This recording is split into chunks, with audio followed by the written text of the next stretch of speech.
questions we wrestle with as Christians about who God is, how do we live out our faith, what is the Bible, what is the truth of the Bible, what are we supposed to believe, how are we supposed to live. There are really big, deep questions that we ask each other, that we ask God, that we wrestle with ourselves. And that's why the Cultivate Podcast exists, to help us go deeper in our understanding of who God is, His Word, and the way that He's called us to live. Hey everyone, welcome to the Cultivate Podcast with the Grove Church. I'm Charlie Lofton. I'm the lead pastor there, and we are with the Associate Pastor Abigail Boone. Wow. I've moved up. You just you gave yourself a promotion. Yeah, man. Do I get a vote? Nope. No, you can we'll take it to the elder board, see what they say. Good luck.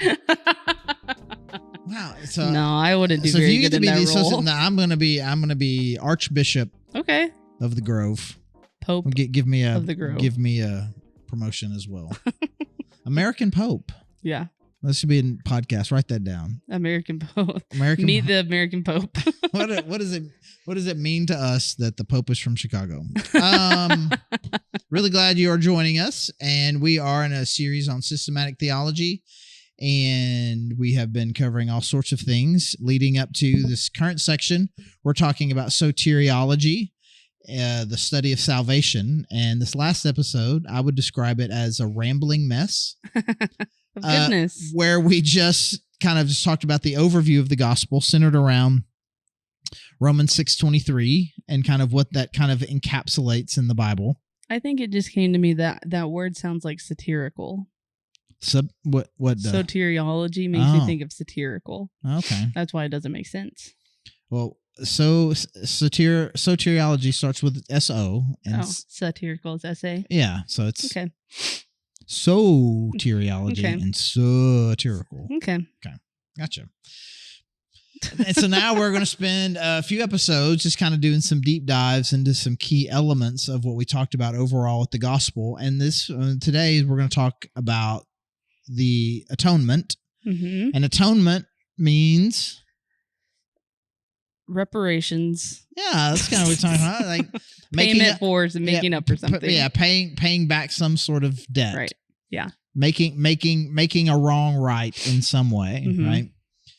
And so there are a lot of different theories of the atonement as far as this is the problem that was solved by Jesus dying. And so this is how he was able to make the reparations. And I mean, there are all sorts of different ideas about what does it mean that Jesus died for sins? What does Jesus' death have to do with sin?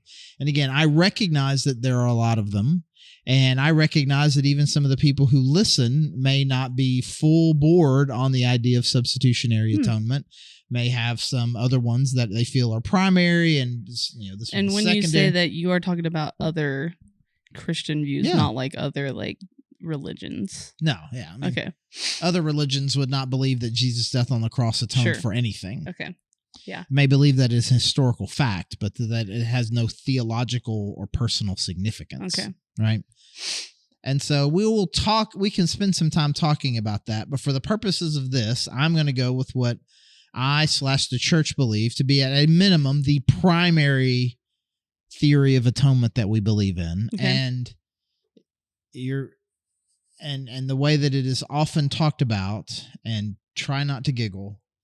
Okay. The word is penal with related to penal substitution. Penal substitutionary atonement. I don't actually know what that means, but I know that that's like a legal term, penal. Yeah, like it means it's around law. Yeah. Right? And so you have broken the law, mm-hmm. and you have to pay a fine, you have to pay a price. There's a punishment.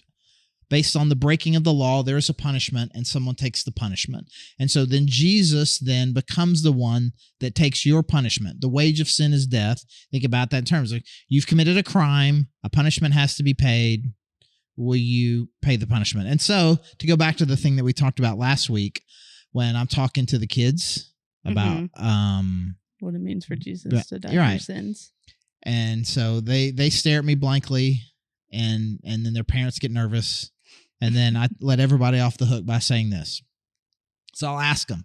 So like in your house growing up, what was like the big punishment? Like when someone was in real trouble, what happened? And so it can be anything from, maybe anything from spanking to timeout to now it's, losing screens, those sorts of things. Like whatever the big punishment. I say, okay, well, what is the number one? What is the worst thing? Like, what is the one thing that if you or your brother or sister, you do it, what's the worst thing that you can do? And so, breaking something, fighting, going into your parents' room and messing with something, you get all these different answers, right? And so I'm like, okay, so let's imagine that not you, but your brother goes into your parents' room and steals something, and they find out, and now they're about to enact the strongest of all punishments. But you're looking at your brother and you feel sorry for him because you love your brother and you don't want him to get punished. And so you look at your parents and say, don't punish my brother, punish me instead. And I said, would you do that for your brother? That's really sweet. Would you do that for your brother? What do you think what do you think the answer? What do you think? How do you think kids answer that question? I feel like you go one of two ways. A, they know for a fact they're sitting down with pastor, and so they feel like there's a correct answer. But every kid I know would be like, no, heck no, I'm saving myself.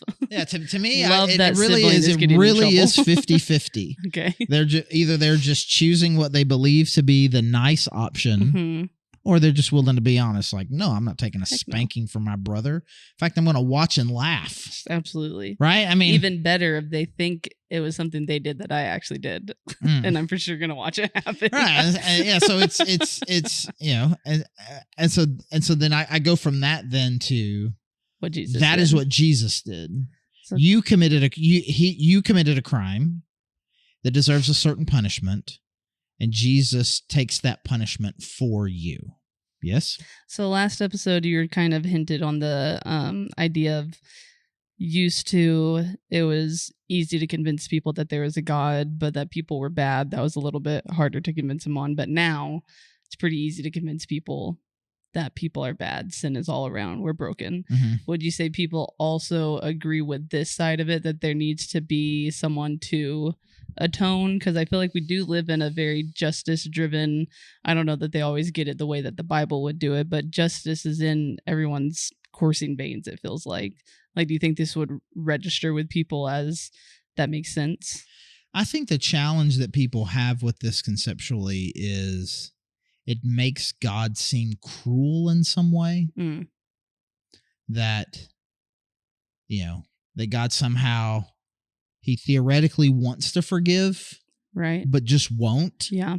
And so, if I'm going to forgive, someone's going to have to die. I'm gonna have to kill somebody in a brutal fashion, right? That somehow that just seems bloodthirsty. In the same way, if I was like, hey, Abigail, there's this really cool group of people, and they live right over there. I want to introduce you to them, but just be aware they do a lot of animal sacrifices.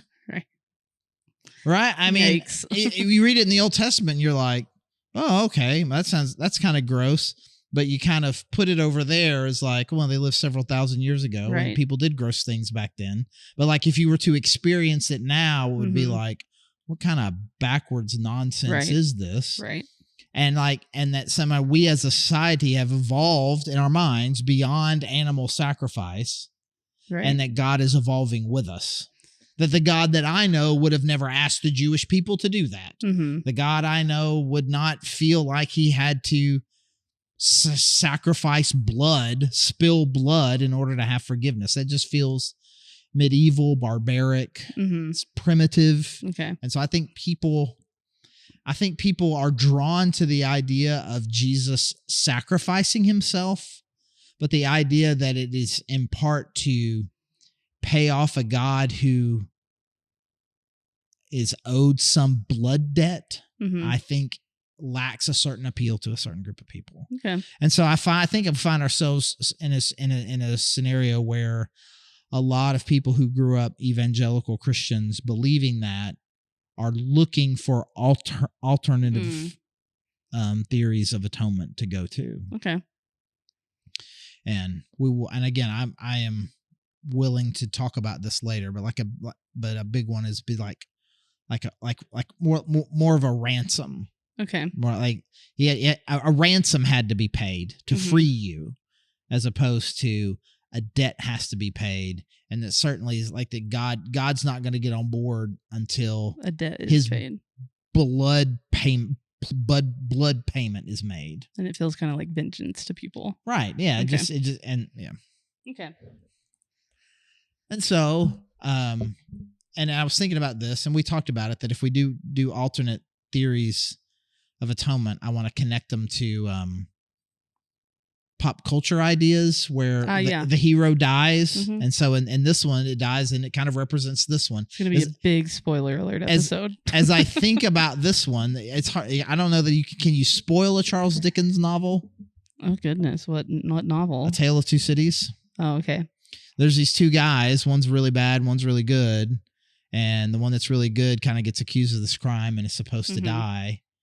And he's in love. And so this one that's kind of really, it's kind of is like his doppelganger, right, dies in his place so that he could then live a good life. Yeah. Very, I mean, a lot of Christian allegory there. Okay. Of just, and that's the kind of idea. Someone is convicted of a crime, and I want to pay that for them, right? But this is that in that scenario, right? It's the bad guy kind of taking on the debt of a good guy, right, to kind of make up for his badness. This is very different than that. So were you saying earlier that penal substitutionary atonement is different than just substitutionary atonement? Well, it's just a very, it's just kind of nailing it down. It is a subset. Like Jesus died for you in your place. And specifically, he died because you owe a debt to God. Okay. The wage of sin is death. That this is what you have earned for yourself, and so someone has to take this on. And so because you are a lawbreaker. And so then it gets very much tied to law, which again I would suggest is overwhelmingly how Paul talks about salvation, and he always talks in terms of righteousness, unrighteousness, lawlessness. It's very, very, very law driven, and so this comes from a lot of it. This reflection on it comes from Paul, because he talks about it almost exclusively in legal terms. What is your legal status with God? Not, are you a good person? Are you a bad person? Are you a bad enough person to be punished? Are you a good enough person? Well, what's your standing? What is your legal status? Yeah. Are you right with God or wrong with God? And Jesus died to help you get right with God. Well, he's making it relative to something. It's not just arbitrary goodness. Right. Or badness. It's in relation to a very high holy standard. Yeah, and so one of the key verses on this actually comes not from Paul but from Peter. Did you ever do the topical memory system? Of course. First Don't Peter. Quiz me. Oh, never mind. No. Let me try. First Peter 3:18. Oh no, there's no way. For Christ died for sins. So that once for all. No. So Christ died for sins once for all, the just for the unjust, and the righteous for the unrighteous. And the righteous for the unrighteous. I think you're giving us an ESV version, right? In order that he might bring us to God. So there's there is definitely a substitutionary portion to that. Yeah. He suffered for sins once for everyone. So sin is the reason why he suffered. He suffered not because of our sin. He suffered because of other people's sin. One person for everybody, a just person for an unjust person, or a righteous person for an unrighteous person, a non-lawbreaker for lawbreakers. So one non-lawbreaker dies on behalf of all the lawbreakers. Right. Because I feel like that kind of gets lost in those. In order that he might bring us to God. So we were away from God, and he wants to bring us to God. And so there's something that is prohibiting us from being able to be brought to God. And he does it in our place. Mm-hmm. Now, again, if there are some ransom theory people out there, they're shaking and quaking right now because, you explain it this way. But I feel like that is I'm interested to hear that because a fairly straightforward. I don't know what the ransom theory how it would be different than atonement. Nice. So you're looking forward to this. Yeah, because I guess I don't know the other theories. All right. I do like whatever version you just read because I've always read it the righteous for the unrighteous, which makes me think plural on both ends, but really it's saying the righteous one for all of the unrighteous. The unrighteous group. Yeah. So Galatians 3:13, Christ redeemed us. Mm-hmm. Redemption. And again, that is redeem is a payment word. Mm-hmm. And again, ransom people would say, no, that is what you do to a slave. But again, in order to redeem a slave, you have to make a payment. Sure. So the question is, who does the payment go to? Mm-hmm. Who's getting paid? The slave master or the slave. Right. And is that what they're right. And so who is owed this debt that has to be paid? Uh-huh. Is it a bloodthirsty God? Mm-hmm. Or is it just like a rebalancing of the world? Some people say that it is, like when you sin. I said already kind of getting into this. I don't know. You said you were going to do another episode, but throw it away. Some people say that it's Satan that you have to pay for. We'll talk about that later. Interesting. Like he owns you. But he once you sin. Interesting. You've chosen his side the way that the demons did. Another time. Christ redeemed us from the curse of the law by becoming a curse for us. Mm-hmm. For it is written, cursed is everyone who is hung on a pole. Mm-hmm. Again, just a very strong, not only substitutionary language. You were cursed, and he became a curse on your behalf. Mm-hmm. Again, and what's a curse of the law. Mm-hmm. Again, it is surrounded by this law breaking status. Mm-hmm. You have broken the law, and as such you are cursed. You owe a debt. You have earned a wage, mm-hmm. and Jesus is taking those things on. So does that make sense? Mm-hmm. So you're in on that. It's just a question of sure. what else could it possibly be? Well, then I've done a good job with you over the years, Abigail. If you're not even. Well, it just does make sense legally that in our American legal system, you're working off debt to the American law. Mm-hmm. And that doesn't necessarily mean to like a family that you've harmed or whatever. It's just whatever the law says. But there's literally no way. Like, we don't even have an example of somebody substituting in, but that's the only thing that would make sense is somebody taking the place of the prisoner that's in prison. Well, you certainly would in terms of paying a financial debt. Sure. If you commit a crime and you have to pay back $10,000, mm-hmm. the court or the person isn't going to care where the $10,000 comes from. If you owe a debt and I pay it for you, the bank isn't going to send it back to me and be like, I don't want your money. I only want Abigail's money. They will gladly accept a substitutionary payment. Time served, like someone serving a sentence. We don't even have a category for someone coming in and being like, oh, I don't want my son to go to jail, so I'll just serve the sentence. Right, and so now you're getting to. And so for all the times that I have made people who have other theories of atonement, I've made them upset. Mm-hmm. You have made them really happy right then. Oh, yeah? Yeah. Like, it doesn't make sense.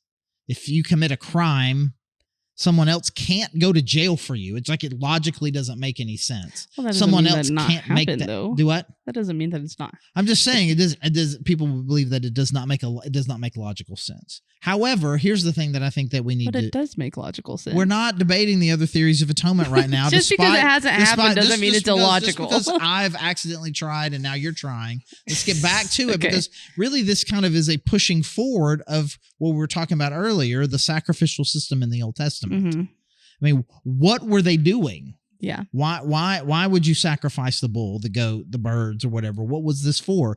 You did something bad, and then this was a payment that you had to make, right? Have you ever wondered how they got the birds that they sacrificed? I wonder, how do people catch birds? Yeah, because every morning the cutest thing ever happens in Rogers. My niece wakes up, wants to go outside. She goes out, she goes, teet, teet, teet, hug. And she runs at the birds and they fly away. And she turns around and she goes, oh no. So I'm like, birds don't want to get caught. Birds don't want to get caught and deer don't want to get shot, but it happens. Yep, very different though. Catching a bird. Have you ever tried to catch one? It's like a dove flying around. Go catch it. I have not tried to catch a bird, but obviously people are catching birds all the time. We're eating lots of birds. Okay, so you're suggesting they killed it and then they sacrificed it? No, I'm suggesting that people are catching birds in nets all the time. Oh, in a net. Yeah, there's right. Okay, that's not high. And then you keep them in cages.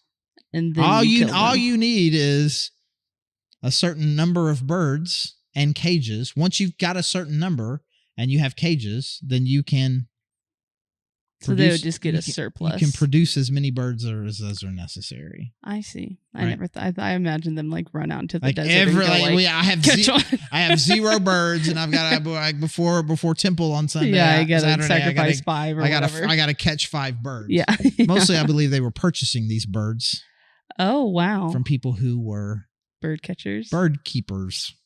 Interesting. Okay. That needed to be covered because I never understood that. How to catch a bird. Now I feel like we just need to get on a Google, watch a video on YouTube. I just feel like it's not as easy as... I'm not suggesting that it's easy. Okay. How did they get those tigers in the zoo? Sure. But you could like tranquilize those. They didn't have tranquilizers back then. Like that. But they had, it's not that they never caught dangerous animals. I mean, it can be, you can make traps. Yeah. People are always making traps. So like an air trap? Huh? Like an air trap? That's another thing. Well, I mean, you put the trap where they get their food. They don't get their food in the air. Oh, and then like... Yes. Okay. Yeah. Okay. Anybody who knows me is laughing right now because if there's anything that I'm not an expert on... Animals. Hunting. Oh. It's a little bit like we talked about chemistry. It's like, I don't feel like I would be an expert on chemistry. And she's like, you feel like you would be. Well, I feel like I'd answer. Yeah. I feel like I'd answer your questions. I'm not an expert on capturing birds, but enough, I guess. You've satisfied my mind. Yes. So this sacrificial system was put in place, as Paul says, as kind of a precursor to this, to kind of point us to Jesus, to kind of show just kind of visually how bloody it was, to help them really kind of understand the depth and the consequences of sin, and then also point us towards this thing that was about to happen with Jesus. Mm-hmm. And so it's not like this idea of a blood sacrifice needs to be able to make to help you atone for sins. It is not something that Paul invented. Mm-hmm. It is a progressive thing that is happening all throughout the Old Testament that points to Jesus. Mm-hmm. And so, and then Jesus then becomes, and again, this is not something that Christians made up hundreds of years later, and he is the sacrifice. Right. Pointing very specifically back to the Old Testament system of this is how you work to, this is what you were supposed to do to atone for sins. Right. Does that make sense? Yeah. So what of I'm hoping this isn't one of the other beliefs and I've just blended beliefs, but essentially this thought process of a substitutionary atonement is that you would stand before God one day and he would Like if you and Jesus were standing right there and here's Jesus, he'd be like, yes, you're good to go. And Abigail can pass. But it's because he's seeing Jesus for what Jesus did for me. Right. In my place, even though I'm standing right there, he knows that Jesus covered me. Yeah, in his modern reflections of kind of what this looks like is, people always imagine a courtroom. Mm-hmm. People always talk about, and God is the judge. Yeah. And then, your case comes up, and you're like, "What are you? You're guilty of this." And then Jesus kind of stands up as your advocate. He's like, "One of mine. I got this. I got this one." And the judge and Jesus have an arrangement where it's like, anybody, you go right ahead. Okay. The interesting thing, because people also then will use arbitration or, mediation. Okay. Right. We've got two aggrieved parties. Mm-hmm. And, and again, judges. And so that's the interesting thing about the courtroom. It's like the plaintiff is God and you're the defendant, and the judge is also God. Mm-hmm. And then Jesus, and so that's why it's all kind of, it's a little bit difficult to put our mind around, because the person who is both the arbiter of this, the judge of this, and also the aggrieved party is the same God. And the advocate, the one who died for you, also is God. Right. Which is why Paul says that when he uses mediation terms, he's like, there's one God and one mediator between God and man, the man Christ Jesus. Just kind of talking about how he is able to play that very unique role that no one else could, because he really fully understands both parties, and kind of has for lack of a better word, it's not theologically precise, has a foot in both worlds. Okay. Right. I mean, all right. And so again, we're talking about other theories of atonement. We can talk about some of these, some of these concerns that people have. I mean, it wasn't like that God was like, well, I'm just going to have to kill my kid. Right. I mean, this is something that Jesus voluntarily and willingly did. It wasn't something that he was ever forced to do. This was something that he volunteered for. People get concerned about what this says about the wrath of God. Mm-hmm. And honestly, I don't know that I have a great answer to that, except that's the kind of thing we kind of need to start learning to put our mind around a little bit better. That he has wrath? That he is wrath. Because I think we just think we have come to the point to where we kind of equate wrath with cruelty. Yeah. I just think that's so interesting that, like, if you take any modern example of anything that our culture would deem bad, they would never expect a payment to not be applied. Like if there's some, I don't know, someone gets attacked on some campus, or someone is racially profiled, or someone is fined, and like whatever the wrong is, I feel like the American culture is like, they've done wrong, we need to make this right.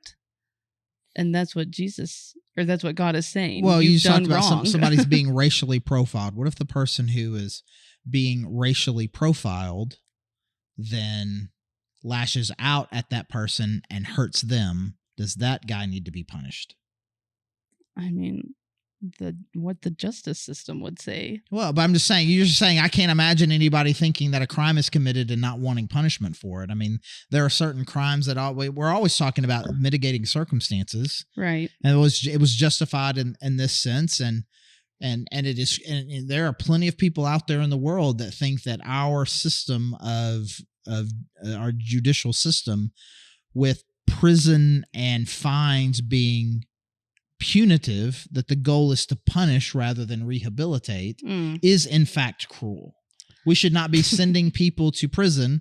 We should be sending them to some sort of rehab program, not necessarily a drug rehab program, but something that is going to rehabilitate them in some way.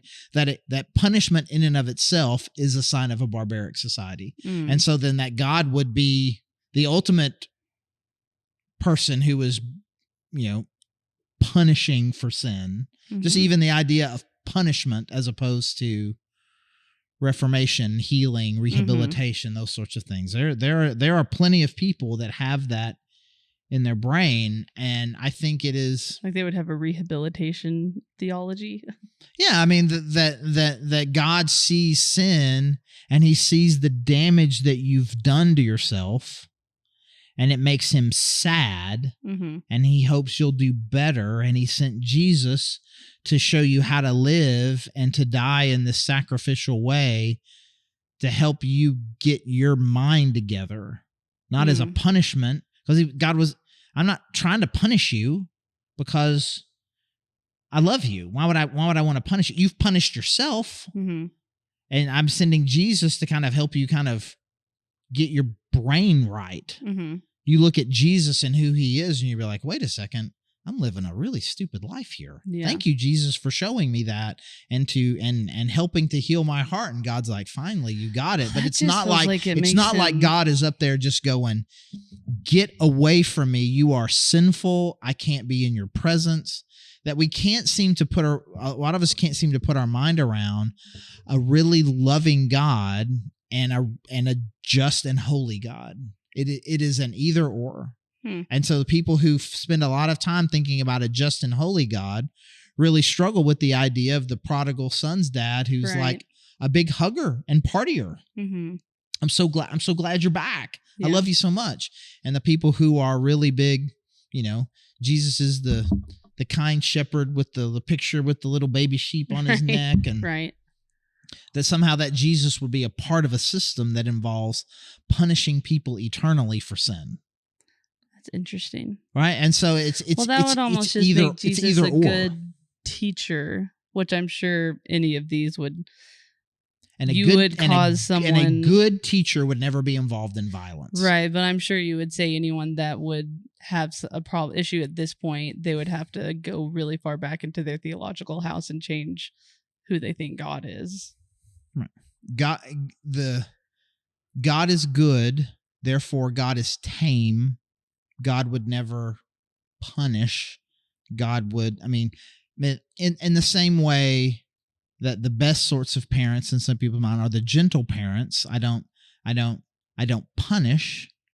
I affirm and understand, and I listen, and that is what a gentle parent does. And then God is always the ultimate version of what we are in a lot of people's minds, and so God would be the gentlest one. And he would look at you, Abigail, as like, Abigail, it seems like you're having some big feelings right now. Let's just kind of talk about it. You feel like that was a really good decision that you made? And ultimately sends Jesus to kind of help you put your mind around what's going on with you and what you're doing with your life, not God as someone who has wrath that needs to be satisfied. Right. See, the thing that was going through my mind is I got in a wreck in the parking lot here one day, and I called my dad, and he was like, man, that stinks.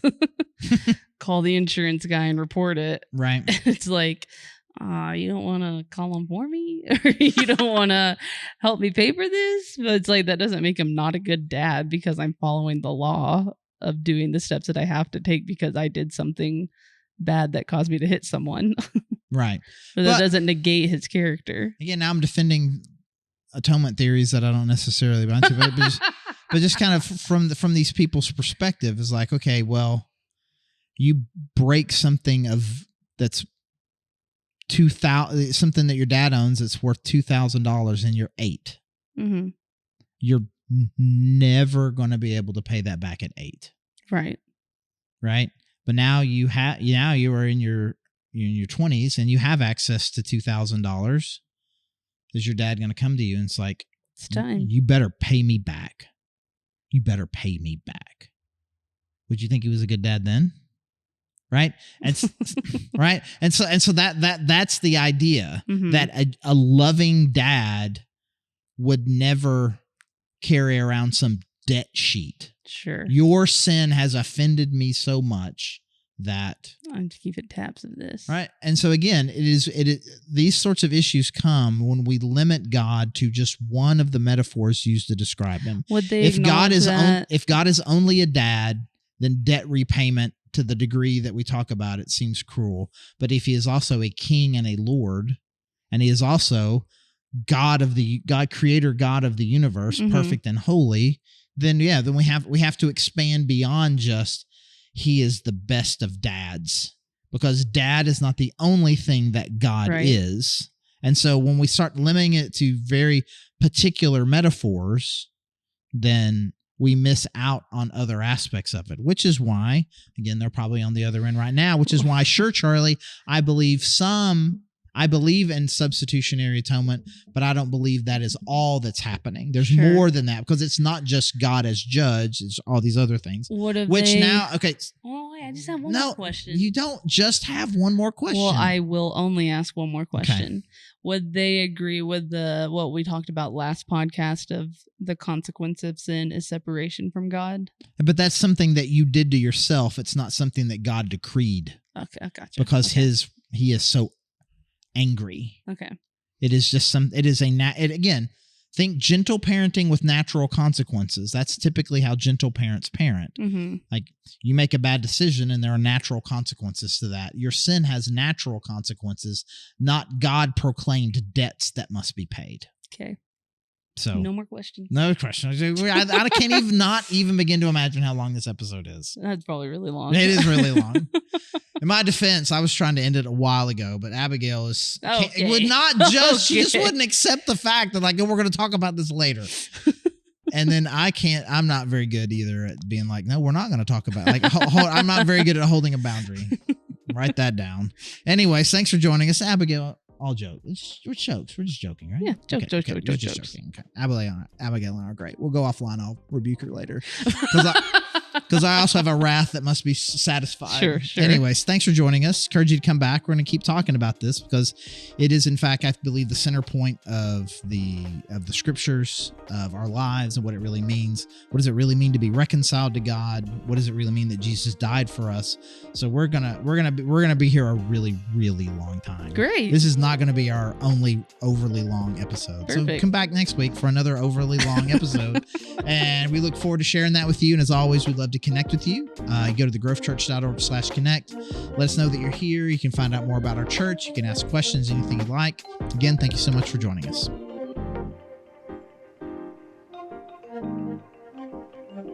Thank you for listening to the Cultivate Podcast. Our hope is that you are taking steps to go deeper in your faith, that you are asking big questions and you're looking for answers.